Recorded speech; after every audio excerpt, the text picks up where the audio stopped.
So, it's snowing and of course my car can't make it up the long residential street to the house at the very top of the hill.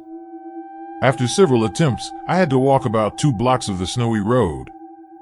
Get to the large, normal-looking house. Ring bell, no answer, but I hear a guy yelling at someone inside. Knock, ring, no answer, still yelling, but it's obvious he's yelling at someone on the phone. I can see that the door arm it goes into a small mudroom with a door to the house inside. I decide to step into the mudroom and knock on the inner door. I know, not a good idea. This guy finally opens the door and is like, "What do you want?" I'm wearing a uniform and holding a pizza delivery bag. What the fuck do you think I want? Now, the guy was a middle-aged guy with a mustache, and he has blood coming from a cut on his eyebrow, a cut on his lip, and blood coming from his nose, and his knuckles are torn up. Great, dude just got in a fight and lost? I see inside, and a half-empty bottle of Jack is chilling on the coffee table. So, pizza delivery. I didn't order a pizza, it's probably John's.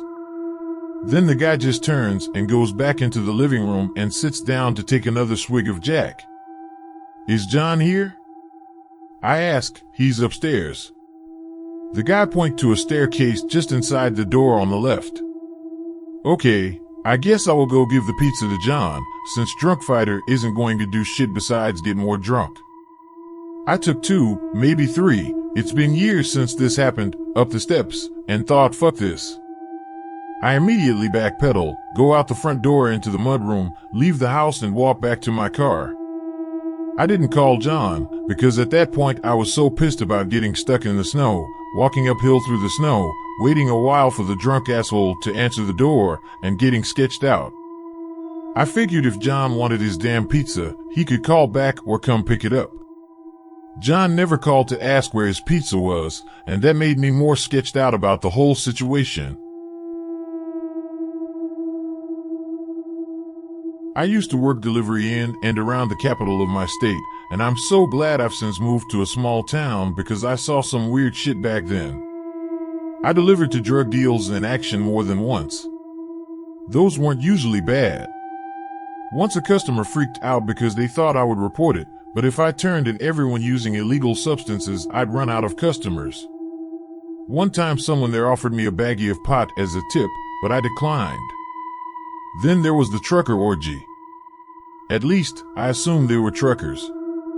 It was to a hotel on the very outskirts of our area, popular with truck drivers looking to stop somewhere to sleep other than their cabs.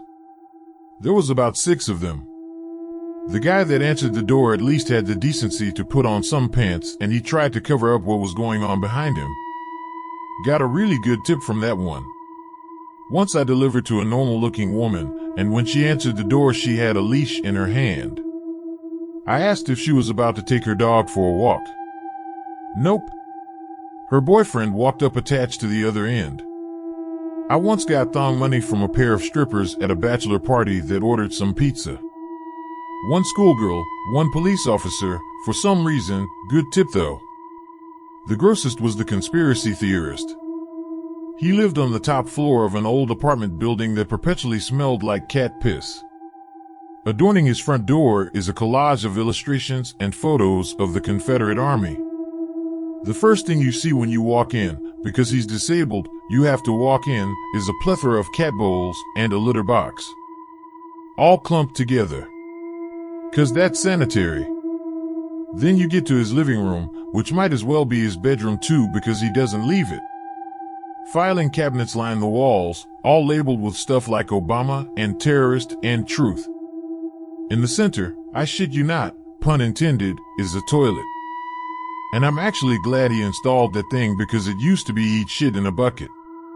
Apparently he once asked a driver to empty said bucket for him. He sits on that toilet, day and night, on his computer or watching old VHS tapes. He's a huge guy, too. Once I delivered to him and had to utter the sentence, "Sir, your cat looks like it has been dead for a while."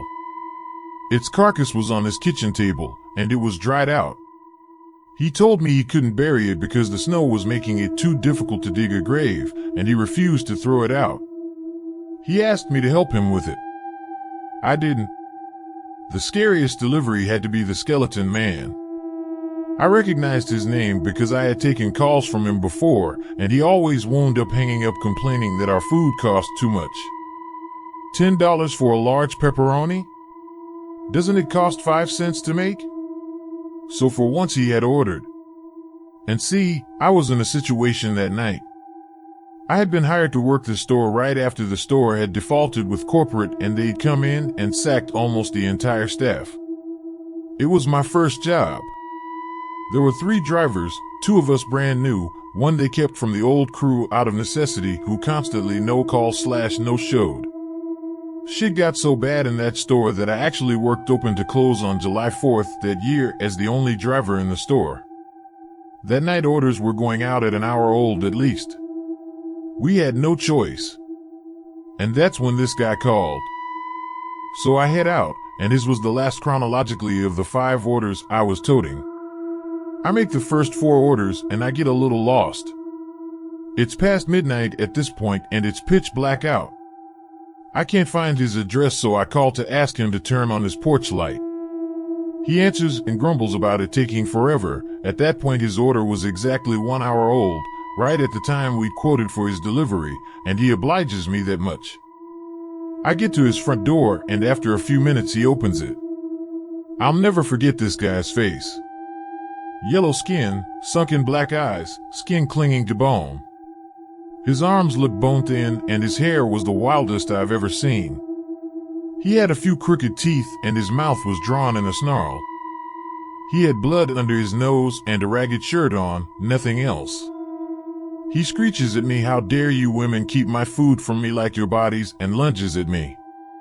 Luckily, I had already taken the pizzas out of the hot bag, and I flung it at his face. He gets a face full of hot cheese, and I bolt. I drive far away enough that I stop shaking and I call the store to tell my manager what happened. I get back in and start to call the cops, and the guy has the audacity to try to get me to continue my shift instead. Tells me to leave it. Doesn't even blacklist the guy. He knew that customer was dangerous and sent me anyway. Not only did I walk out on my shift that night, but I also immediately called the district manager to report what had happened and demand a transfer. And I freaking got it. I once got chased like you see in the movies. A little information about me: I'm an 18-year-old male student. To make a little money, I part-time deliver pizzas at night and on the weekends. Note that I ride a moped to make deliveries. Top speed is about 50 kilometers per hour, 31 miles per hour. So here's the story. It's a warm summer night, sun was almost settled, so in some directions visibility was very poor. I knew the street I was on at the moment very well, so I knew there were road narrows coming up. What I didn't know was that there was a car coming at me from the opposite direction, high speed, headlights off. I simply didn't see them because of the sun blocking my eyesight. We almost had a top-speed frontal collision there. Me being on a moped, I would at least suffer from heavy injuries after that kind of accident. I managed to dodge the car at the very last moment and didn't hesitate a second to throw the good old middle finger at them for not turning on their headlights in these weather conditions. I still remember the car. It's a bright blue Fiat Punto, black rims. So a few days later I spot the exact same car, waiting at a yield sign for me and some other vehicles to pass. I was on my way back to the pizza place and had to make a left into the same street they're in. Time for me to mess around for a bit. Extremely slowly, I passed the front end of their car. As I passed the driver's window, I noticed it was rolled down for a bit, so I had a peek inside and saw the biggest, most terrifying-looking gym rat wearing the douchiest sunglasses ever. Next to him, not surprising, a beautiful blonde girl. So the guy immediately starts swearing and calling me out, and I was like, "Bitch, come at me." I heard myself saying that and was in instant regret right after, because this was not a guy I wanted to get in a fight with. I'm a pretty tall guy, but this dude, hell no. So I got away from that car as fast as I could, but a few moments later, I shit you not, that blue Fiat appears in my mirror. The guy was now chasing me. I was driving as fast as I could, 50 kilometers per hour. Him being in a car, he could easily top that. There was a roundabout coming up which I knew I could take on easily while doing full throttle. The car, of course, couldn't. So that slowed him down for a bit, but it wasn't enough. The street was straight and clear, so it only took the guy a matter of seconds to get at my back end. He was now tailgating me, and I was scared as fuck. This wasn't enough for him, and he decided to go and drive right next to me. Passenger window rolled down, shouting at me to stop so we could talk. Well, I was not going to do that. He was closing in on me, the girl looking at me the whole time, me and the car almost touching sides. Suddenly I saw the golden opportunity, a side street on my right. I yanked the brake of the rear tire and power slided myself into that street. It wasn't my intention to lock the rear wheel, but I can assure you, that looked cool. But this wasn't the end. The guy saw it coming and slammed the brakes too. He was now again right behind me. Suddenly I saw a narrow alley on the left. I did a hard left in there and the blue Fiat knew he wouldn't fit. I drove back to the pizza place as fast as I could. Sometimes I still spot that bright blue Fiat. I hide or quickly turn into another street to avoid it as much as I can. One night I was serving a customer and out of nowhere a woman bursts into the store, shouting intelligible shit. Literally tries to dive over the counter, hits it instead, winding herself and her can of cider flies forwards and spills all down me. So I'm thinking great 20 minutes to closing and I get the drunk junkie flying at me. She starts screaming that I've got to help her, they're after her. I dismiss it as this woman looked like a junkie, scraggy hair, missing teeth. Not homeless as she had decent clothing, which made it seem a tad off. So I calm her down, give an apologetic look to the other lady I was serving who now had placed herself into the farthest opposite corner to the mad woman. She keeps telling the men are coming over and over. By this point I've gone into reception to get her out of the store and she's grabbing me saying I have to phone the police. So I tell her the local police station is quite literally 2 streets away and she's begging me now to take her. So I get frustrated thinking, man, I gotta get her out the store. As she started understanding I'm not helping her, she gives up trying to convince me and just goes quiet. Like instantly quiet.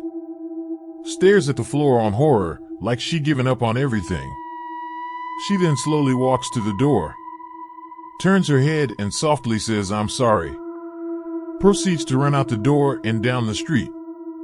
So I step outside to see where she goes and she fucking runs into oncoming traffic and stops about 5 cars. A bunch of people are now trying to restrain her on the side of the road, and a guy that came past the shop told me she was running around trying to get people to tell her further down the street. Another day, another junkie, I thought. As the police came and collected her, I started making my way back in, and as I turned I noticed a car outside my store on the other side of a connecting road.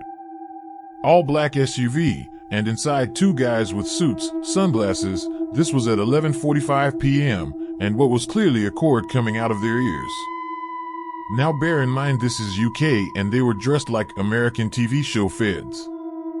They just stared at me until I got back into my store.